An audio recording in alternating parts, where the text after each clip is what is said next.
नाहीतर भारताची गोलंदाजी इतकी चांगली आहे की 4 स्पिनर अक्षर पटेल, जडेजा, कुलदीप आणि वरुण हे 4 जण कुठल्याही बॅटिंग लाईनअपला ऑल आउट करायला अतिशय सक्षम आहे. दुबईच्या खेळपट्टीवर भारताच्या फिरकी गोलंदाजीचा सामना करणं हे कुठल्याही संघासाठी अतिशय अवघड काम आहे. दुबईच्या खेळपट्टीवर वरुण चक्रवर्ती हा टीम मध्ये पाहिजेच, कारण त्याला म्हणजे मिस्ट्री स्पिनर म्हणतात त्याला. रोहित शर्मा मध्ये एकदा एका मुलाखतीत म्हणला होता की तो त्याचे ते मिस्ट्री बॉल तो आम्हालाही नाही टाकत नेटमध्ये, तो डायरेक्ट मॅचला टाकतो. भारताला रोखायचं असेल तर त्यांना स्पिनरवरच अवलंबून राहायला लागेल. पहिली बॅटिंगचा चेस करणं याला उद्या खेळपट्टीच्या दृष्टीने फारसं महत्व नाहीये, पण उद्या जो संघ जिंकेल त्याला परत दुबईला येऊन अंतिम सामना खेळायला लागणार आहे जर उद्या भारत जिंकला तर. मला भारत विरुद्ध दक्षिण आफ्रिका बघायला आवडेल, अशासाठी की आपल्याला तर कप जिंकायचंच आहे आणि दक्षिण आफ्रिकेचे फलंदाज चांगल्या दर्जेदार फिरकी गोलंदाजी पुढे नाही टिकत. 2025च्या चॅम्पियन्स ट्रॉफीचा थरार दिवसेंदिवस रंगत चाललाय. बांगलादेश, पाकिस्तान आणि न्यूझीलंडला धूळ चारत भारतानं या चॅम्पियन्स ट्रॉफीच्या विजेतेपदाचा दावेदार आपण कसे आहोत हे सिद्ध करून दाखवलंय. न्यूझीलंडला तर धूळ चारलीच आहे, पण आता आगामी सामना हा सेमीफायनलसाठीचा आहे आणि या सेमीफायनलमध्ये भारताची लढत ही ऑस्ट्रेलिया या संघाशी होणार आहे. याविषयीची चर्चा करण्यासाठी आपल्यासोबत आहेत लेखक, प्रशिक्षक आणि खेळाडू सुनील शाळगावकर सर. सर नमस्कार. आजच्या चर्चेत आपलं स्वागत. धन्यवाद. न्यूझीलंडला भारताने काल धूळ चारलीच आपण पाहिलं, पण जेव्हा आपण पाहिलं की 249 रनात भारताचा डाव आटोपला आणि 250 रनांचं टार्गेट दिलं गेलं, तर यावेळी तुमच्या काय भावना होत्या की हे आव्हान जे होते हे पुरेसं आहे असं वाटलं तुम्हाला? खरं सांगायचं तर आव्हान पुरेसं आहे असं नाही वाटलं. आणखीन एक 20-25 रन झाले असते तर बरं झालं असतं असं वाटलं.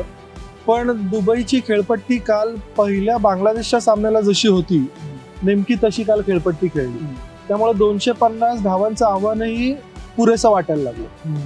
आणि त्यात भारताने काल सरप्राईज देऊन वरुण चक्रवर्तीला संघात घेतलं, मिस्ट्री स्पिनर, जो जरा न्यूझीलंडच्या फलंदाजांसाठी थोडा आउट ऑफ सिलेबस होता. त्यामुळे त्याची गोलंदाजी खेळणं त्यांना जमलंच नाही, त्याच्या बॉलिंगला त्यांना काही उत्तरच नव्हतं.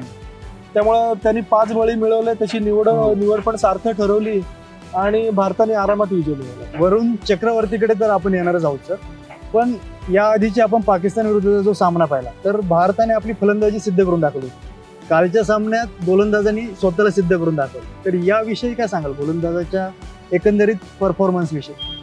हे बघ, परवाही आपला याविषयी बोलणं झालं. भारताची जी फिरकी गोलंदाजी आहे ती अतिशय दर्जेदार आहे. त्यामुळं दुबईच्या खेळपट्टीवर भारताच्या फिरकी गोलंदाजीचा सामना करणं हे कुठल्याही संघासाठी अतिशय अवघड काम आहे.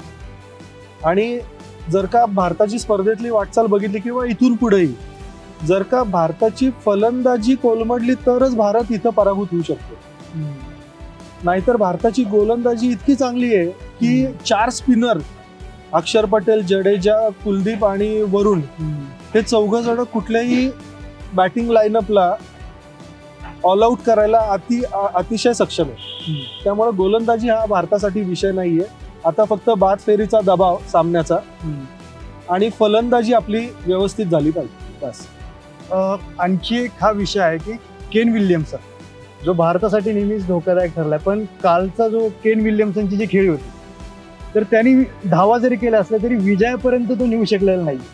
तर पुढे जर न्यूझीलंडची पुन्हा एकदा सामना झाला तर याविषयी केन विल्यमसन विषयी तुमचं काय मत? केन विल्यमसननी आपण परवा बोललो होतो की केन विल्यमसन जगातल्या पहिल्या 3 फलंदाजांमध्ये आहे.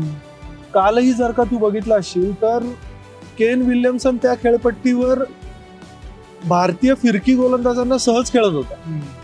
त्यांनी चेंडू भरपूर घेतले किंवा जरा संथ खेळला असं लोक म्हणतील, पण त्या खेळपट्टीवर तो असा खेळतोय, बीट होतोय असं खूप कमी वेळा झालं. तो तिथं खेळत चांगला होता, पण त्याला समोरनं म्हणावी तशी साथच मिळाली नाही. त्यामुळे त्याला एक बाजू टिकवून धरणं हे अतिशय आवश्यक होतं. त्यामुळे त्यांनी शेवटपर्यंत मॅच न्यायचा प्रयत्न केला, पण कुठंतरी शेवटी राहिलेला ओव्हर्स आणि रन्सचं गणित जरा त्यांचं अंतर खूप झालं.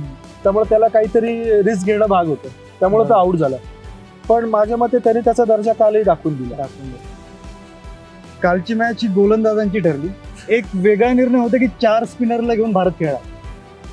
तर याकडे तुम्ही कसं बघता आणि जो आगामी सामना आहे आता ऑस्ट्रेलिया सोबतचा, तर याही सामन्यासाठी भारत हाच संघ कायम ठेवेल, 4 स्पिनर्सला घेऊनच समोर जाईल की काही बदल होतील या संघात?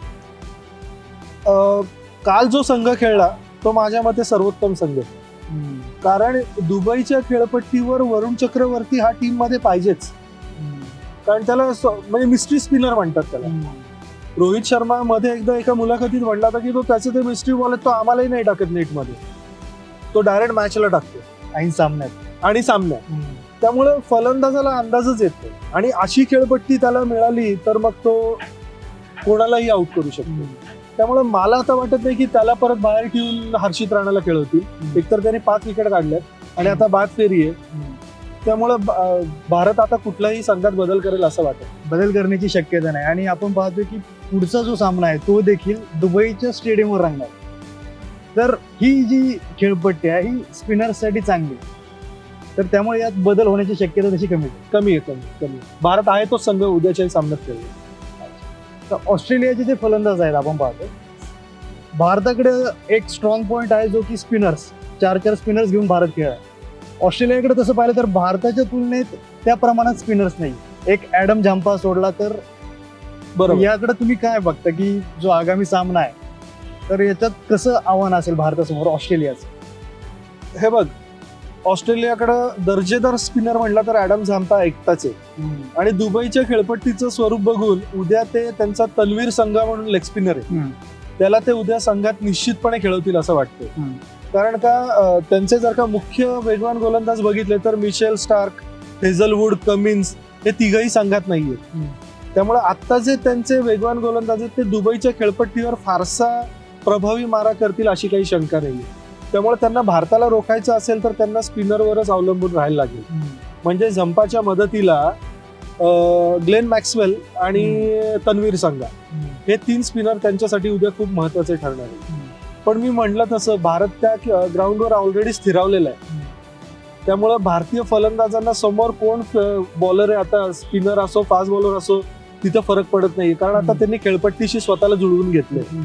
त्यामुळे उद्या माझ्या मते तरी भारताची बाजू खूपच वरचढ ठरेल. भारताची बाजू एक नाणेफेकीचा जो निर्णय असेल तर याकडे कसं बघतं? प्रथम फलंदाजी करणारा संघ आणि दुसऱ्यांदा फलंदाजी करणारा संघ, तर या गोष्टी कशा परिणामकारक ठरतात?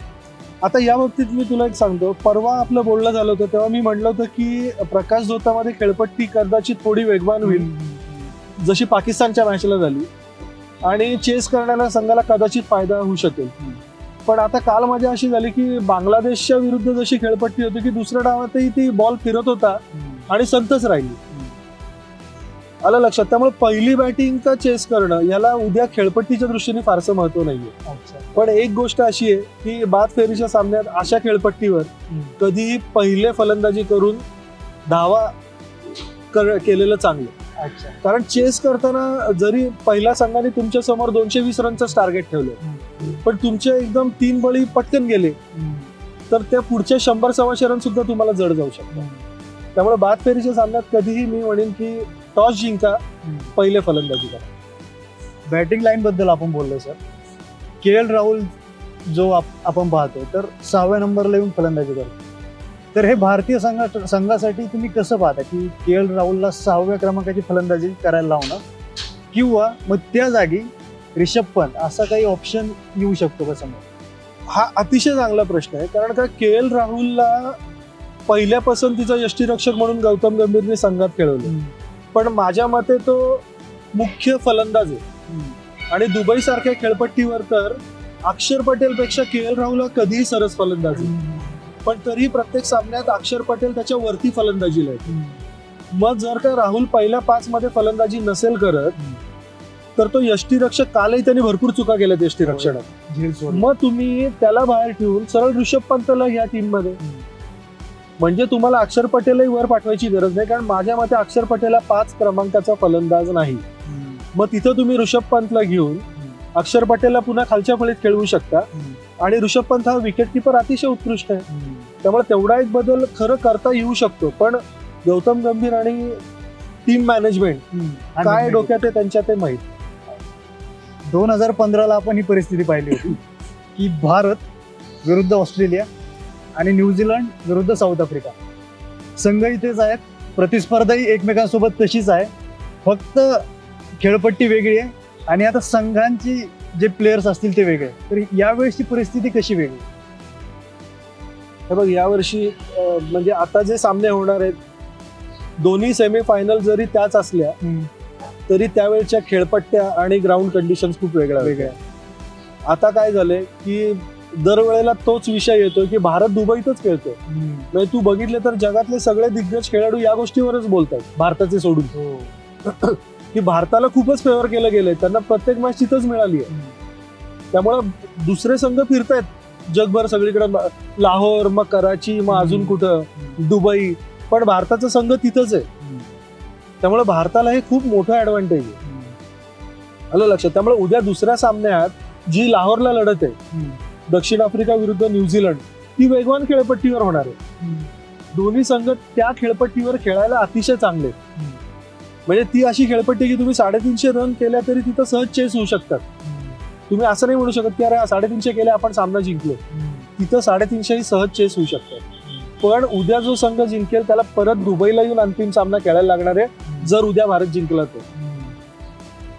आलं लक्षात? त्यामुळं ही गोष्ट खूप महत्वाची ठरणार आहे. त्यामुळं उद्या जर का भारत हारला तर मग उद्या जो लाहोरला संघ खेळणार आहे परवा, त्यांच्यातला विजेत्याला ऍडव्हान्टेज राहील.